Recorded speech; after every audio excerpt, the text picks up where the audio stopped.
네, 오늘 함께 나눌 말씀의 제목은 불쌍히 여기라입니다. 여러분은 불쌍하다라는 표현에 대해서 어떻게 생각하시나요? 이 말이 참 신기하더라고요. 내가 다른 사람에게 쓰면 괜찮습니다. 그런데 반대로 이 말을 내가 들으면 기분이 되게 이상해집니다. 왜냐하면 누군가 나를 불쌍하다라고 한다면 내가 굉장히 힘들고 어려움 속에 있다는 뜻이고요. 고통받고 있다는 의미로 들리기 때문입니다. 그래서 대부분의 사람들은 아마 불쌍하다라는 말을 듣고 싶지 않을 것입니다. 그런데 우리가 인생을 살아가면서 이 말을 안 쓸 수가 있을까요? 모두가 저마다 문제를 안고 살아가기 때문에 이 단어를 쓰지 않을 수가 없을 겁니다.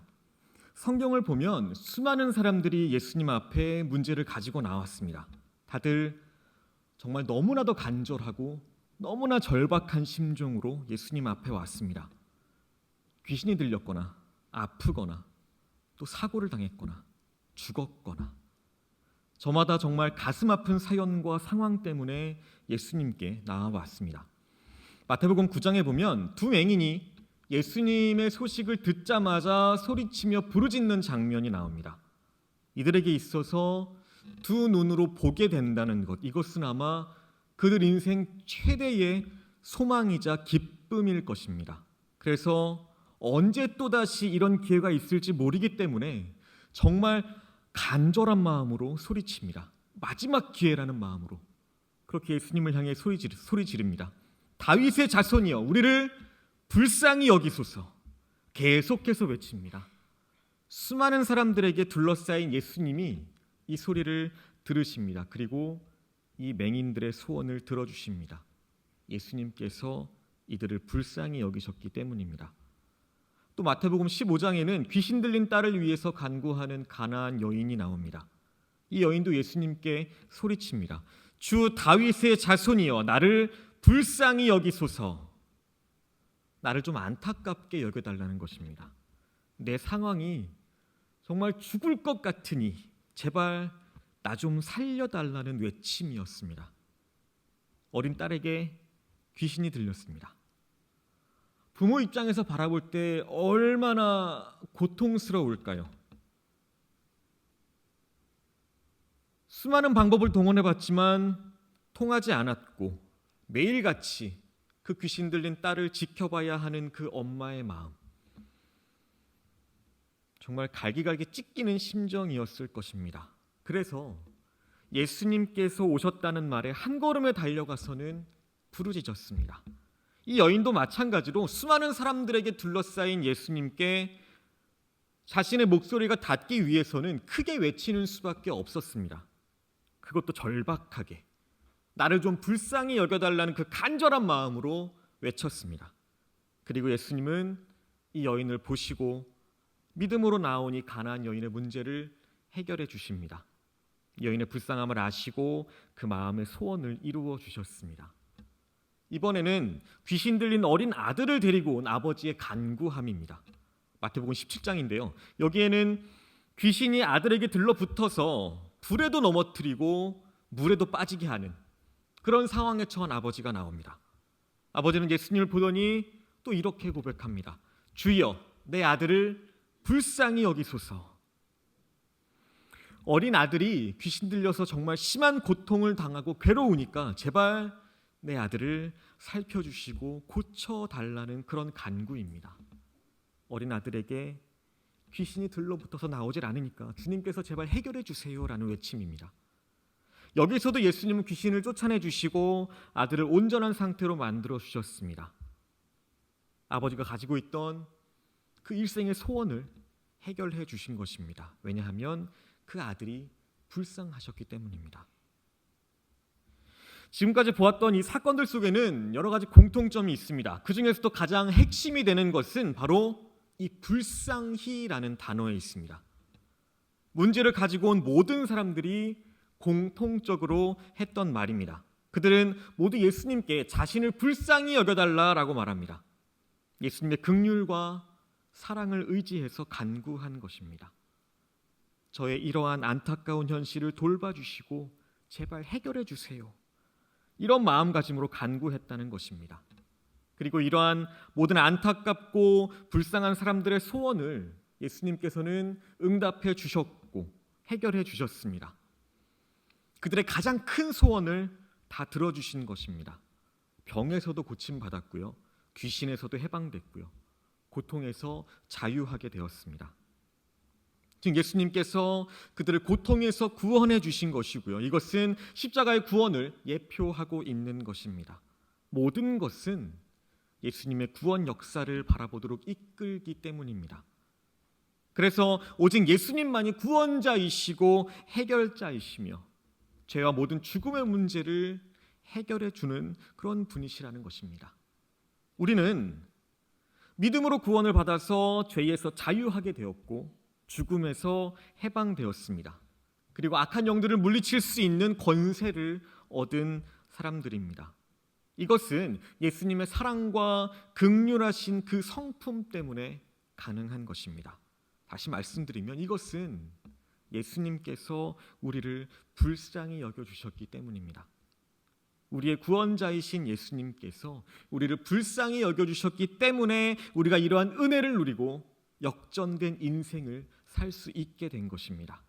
그러면 구원받은 그 이후의 생활은 우리가 어떻게 해야 할까요? 불쌍히 여김을 받아서 은혜를 마땅히 경험한 우리는 마땅히 앞으로 어떻게 살아가야 할까요? 이 해답은요, 오늘 본문에 있습니다. 하나님이 그리스도 안에서 너희를 용서하심과 같이 하라. 이 말씀이 바로 정답입니다. 즉 하나님이 보여주신 대로 행하라는 것입니다. 그러면 하나님이 어떻게 행하셨냐라고 물어볼 수 있는데요. 그것도 오늘 본문에 나와 있습니다. 서로 친절하게 하며 불쌍히 여기며 서로 용서하기를 이라고 말씀하고 있습니다. 우리는 서로에게 친절해야 합니다. 그리고 서로 불쌍히 여겨주며 살아야 합니다. 그리고 우리는 서로 용서해 주어야 합니다. 이것이 정답입니다. 하나님께서 우리에게 먼저 친절, 즉 인자하심으로 은혜를 베풀어 주셨습니다. 그리고 우리의 모습을 보시고 죄의 수렁 속에서 허우적거리고 발버둥치는 그 모습을 불쌍히 여겨주신 것입니다. 또 우리가 지은 더러운 모든 죄를 아낌없이 모두 용서해 주셨습니다. 이러한 모습을 우리 믿는 자들끼리 서로 행하라는 것입니다. 4장 24절입니다. 하나님을 따라 의와 진리의 거룩함으로 지으심을 받은 새 사람을 입으라라고 말합니다. 우리는 새 사람이 되었습니다. 마땅히 새 사람의 옷을 입어야 합니다. 그 옷은 의와 진리의 거룩함으로 만든 새 옷입니다. 예수님이 십자가에서 죽으심으로 이루신 그 의로움을 믿음으로 덧입는 것입니다. 믿음으로 구원받은 우리 모두에게는 보이지 않는 그 의의 옷이 걸쳐져 있는 것입니다. 이 옷은 의와 진리의 거룩함으로 만들어진 옷입니다. 그리고 새 사람으로 변화되어서 태어난 사람만이 입는 옷인 것입니다. 그리고 이 옷을 입은 사람은 도달해야 할 목표가 있습니다. 그 목표는 예수님이 보여주신 모습까지 가는 것입니다. 그리고 그 모습은 에베소서 4장 13절에 말씀하고 있습니다. 우리가 다 하나님의 아들을 믿는 것과 아는 일에 하나가 되어 온전한 사람을 이루어 그리스도의 장성한 분량이 충만한 데까지 이르리니 라고 말합니다. 이 말씀에서는 우리가 도달해야 할 목표를 우리에게 제시해 주고 있습니다. 그리스도의 장성한 분량이 충만한데 바로 여기까지 가야 한다라고 말씀하고 있는 것입니다. 예수님께서 보여주신 사랑과 은혜로 충만하신 모습까지 가라라는 것입니다. 그럼 예수님의 사랑과 은혜로 충만한 모습은요, 오늘 본문 5장 2절에 보면 알 수 있습니다. 그는 우리를 위하여 자신을 버리사 향기로운 제물과 희생 제물로 하나님께 드리셨느니라 라고 말합니다. 예수님이 우리를 위해서 하나님의 신분을 버리시고 낮고 천한 자의 신분으로 오셨다는 것입니다. 그리고 고통과 무시와 무례함을 받으시면서 십자가에 달려 죽으셨고 우리를 위해서 향기로운 제물이 되셨다는 것입니다. 예수님의 이런 모습은 그리스도께서 너희를 사랑하신 것 같이라는 구절에서 분명하게 말씀해 주십니다. 우리를 사랑하셨기 때문에 이런 고난과 피 흘리심을 받으셨다는 것입니다. 단지 우리를 사랑하시는 그 마음으로 인해서 죄에 빠져 허우적거리는 우리들의 인생을 불쌍히 여겨주시고 용서해 주신 것입니다. 그리고 이런 모습을 본받으라는 것입니다. 예수님의 이런 마음을 깨닫고 친절과 불쌍히 여김과 용서를 서로 행하라는 것입니다. 이것이 새 사람이 된 우리들이 순종해야 할 모습입니다. 의의 옷을 값없이 거저받은 우리가 앞으로 행해야 할 모습인 것입니다. 예수님이 먼저 보여주셨기 때문입니다. 그리스도께서 너희를 사랑하신 것 같이 너희도 사랑 가운데 행하라라고 분명하게 말씀하고 계십니다. 사랑을 받는 자녀같이 너희는 하나님을 본받는 자가 되고, 이 말씀처럼 우리는 예수님의 사랑을 받았습니다. 그리고 그 사랑으로 인해서 의의 옷을 입었습니다. 그렇다면 받은 그 사랑을 그대로 흘려주어야 한다는 것입니다. 그리고 우리가 입고 있는 그 의의 옷이 더럽혀지지 않도록 예수님의 모습을 본받아서 살아야 하는 것입니다. 그것이 사랑을 받는 자녀의 모습인 것입니다. 거룩한 옷을 입고 있기 때문에 거룩한 자의 모습에 맞는 말과 행동을 해야 한다는 것입니다. 예수님께서 우리를 불쌍히 여겨주시고 구원을 이루어 주신 것처럼 우리도 믿음의 자녀로서 서로 불쌍히 여기고 사랑으로 용서해야 합니다. 이것이 오늘 본문 말씀의 핵심입니다. 그렇다면 어떻게 하는 것이 친절한 것이고 불쌍히 여기는 것이고 용서하는 것일까요? 먼저 친절하다라는 것은요, 상대방을 존중해 주는 것입니다. 상대가 어떤 사람이든지 그도 하나님의 긍휼하심을 입은 자녀이기 때문에 하나님을 바라보고 그 상대방도 하나님의 사랑을 입고 있는 자녀라는 것, 그것을 인식하는 것입니다. 우리 믿음의 자녀들은 같은 아버지를 모신 한 형제의 자매들입니다. 각자 성이 다르고 모습이 다르고 나이가 다르고 하는 일도 다르고 성향이 다를지라도 같은 아버지를 모신 그 믿음으로 한 가족이 된 형제 자매들입니다. 그래서 우리는 그 가족으로서 서로를 존중해 주어야 합니다. 만약에 집에 퇴근을 하고 집에 딱 갔는데요, 자녀들이 정말 치고받고 싸우고 있다면, 퇴근하고 왔는데 아유 우리 새끼들 잘하네, 야 예쁘다, 이렇게 칭찬해 주실 건가요? 아니면 다른 방법을 취하실 건가요? 할 수 있다면, 지금은 시대가 그런 시대가 아니지만요, 정말 가능만 하다면 회초리라도 들지 않겠어요? 엄마들이라면 정말 네 배가 아파서 낳은 자식들이고 잠도 제대로 못 자가면서 키웠고 정말 똥오줌 다 받아가면서 키운 정말 귀한 자식들인데 부모가 보는 앞에서 그렇게 서로 싸우고 있습니다. 어떻게 해야 할까요? 혼나는 게 당연합니다. 마찬가지입니다. 하나님도 부모로서 같은 심정이실 겁니다. 자녀들이 서로 헐뜯고 싸운다면 정말 가슴 아파하시는 것입니다. 모두가 다 하나님께 사랑을 받고 있는 하나님의 자녀들입니다. 그런데 서로 싸우고 있으니 하나님 아버지의 마음이 어떻겠냐는 겁니다. 하나님은 나만 사랑하시는 것이 아닙니다.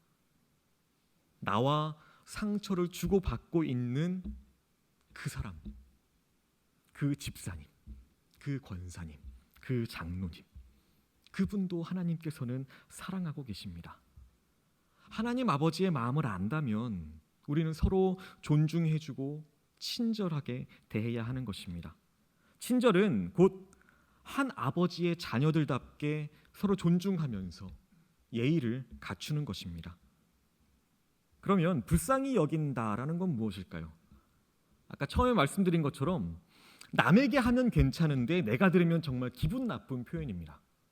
그만큼 절박할 때, 그만큼 간절할 때 써야 하는 표현이기 때문입니다. 함부로 쓰지 못하는 그런 표현입니다. 불쌍히 여기다. 그 상황이 안타깝고 고통스럽다는 것을 나도 이해하고 동의한다라는 표현입니다. 불쌍히 여긴다는 것은 상대방을 존중하는 것의 그 다음 단계나 마찬가지입니다. 그 사람이 나와 같은 형제 자매인 것을 인정하고 그가 겪고 있는 고난과 어려움을 내 것인 것처럼 느끼고 그가 느끼고 있는 마음, 그 마음과 동일한 마음을 나도 갖는 것입니다. 그래서 예수님께 문제를 가지고 온 사람들은 자기의 그 어려움에 대해서 알아주시고 이해해달라는 그 기본 생각이 깔려 있었던 것입니다. 제발 부탁드립니다. 이런 말 안에는 저희의 이런 고통과 아픔을 아시고 저희의 문제를 주님께 가지고 왔으니 제발 해결해 주세요 라는 뜻이 담겨져 있는 것입니다. 그래서 예수님만이 해결자라는 그 강한 신뢰를 갖고 있음을 아시고 그 믿음대로 해결해 주신 것입니다. 우리도 교회 안에서 어려움을 겪고 있는 사람들을 보면 마치 내 문제이듯이 서로 아파하고 보살펴주며 예수님의 긍휼하신 그 마음을 흘려주어야 하는 것입니다. 그것이 하나님의 마음을 기쁘게 해드리는 순종인 것입니다.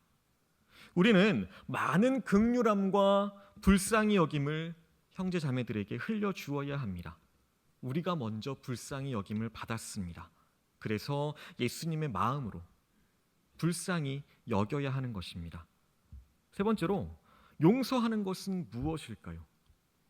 용서는 일단 누군가가 나에게 상처를 주었다는 것에서부터 시작해야 합니다. 용서라는 단어 자체가 내가 벌써 상처를 받았고 누군가에게 아픔을 당했다라는 것입니다. 그래야 누군가를 용서할 수 있기 때문입니다. 그래서 용서하는 것은 나에게 깊은 아픔을 주고 씻기지 않는 상처를 남긴 사람에게 베풀어야 하는 덕목입니다. 결코 쉽지 않습니다. 그래서 오늘 말씀에도 제일 마지막에 나오는 것 같습니다. 친절이나 불쌍히 여김, 이것은 어찌 그래도 할 수 있는데 이 용서는 결코 쉽지 않습니다. 앞에 친절과 불쌍히 여김은 그냥 내가 베푸는 것입니다. 그런데요, 이 용서는 내가 당한 것을 뛰어넘어서 그것을 이겨내야 비로소 할 수 있기 때문입니다. 내 상처와 그 기억, 또 아픔, 그런 것들이 걸림돌이 되어 있기 때문에 결코 이 용서라는 것은 쉬운 것이 아닙니다. 그래서 5장 2절 말씀해 보시면 그리스도께서 너희를 사랑하신 것 같이라고 말씀하신 것입니다. 예수님의 사랑을 받지 않았다면 할 수 없다는 것입니다.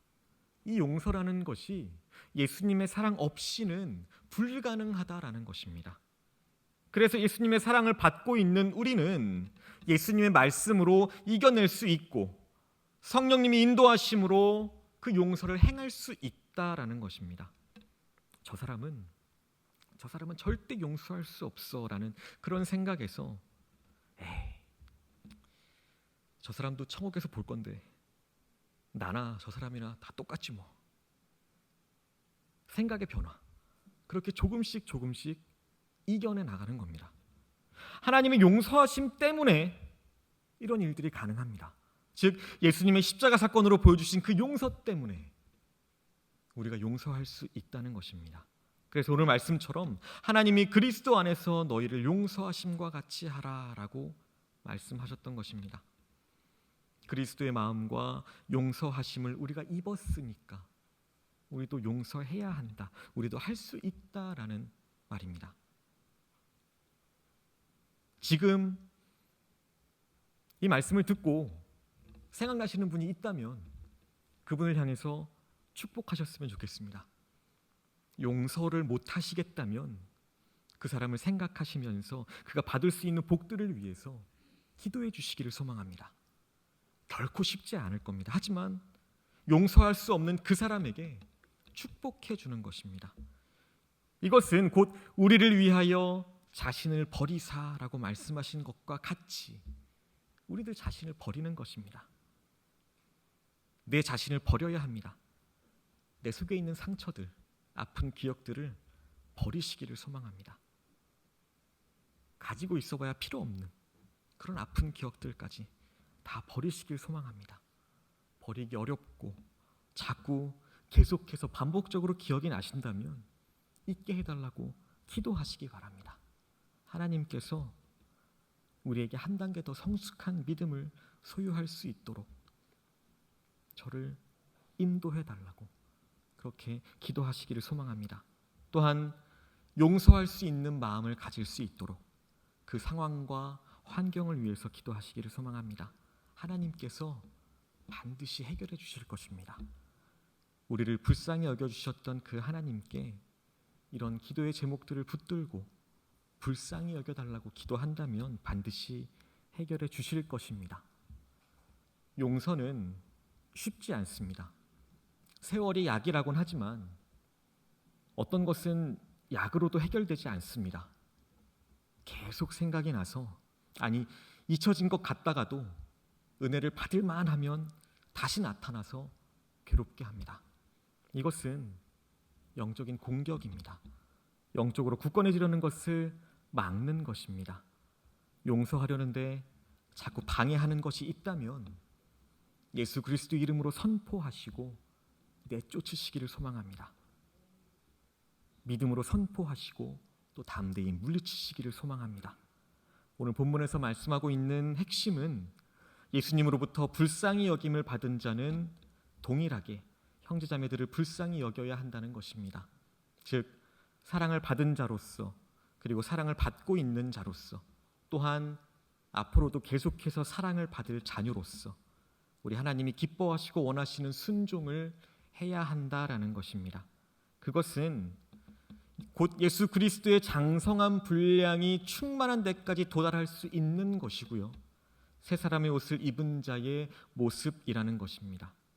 그리고 하나님의 자녀로서 순종해야 될 모습인 것입니다. 악한 영들에게 틈을 주지 말고 그 악한 영들이 우리의 마음을 도적질하지 못하도록 선한 마음으로 하나님 말씀에 순종하시기를 소망합니다.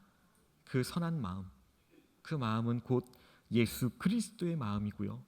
예수 그리스도의 이름의 권세입니다. 이것이 우리가 가지고 있는 최고의 무기입니다. 거짓과 또 헛된 것들에 매달리지 마시기를 소망합니다. 여러분의 행동에서 예수님처럼 그 향기로운 냄새가 나시기를 소망합니다. 하나님께서 기쁘게 받으시는 그 기분 좋은 냄새가 우리에게서 번져나기를 소망합니다.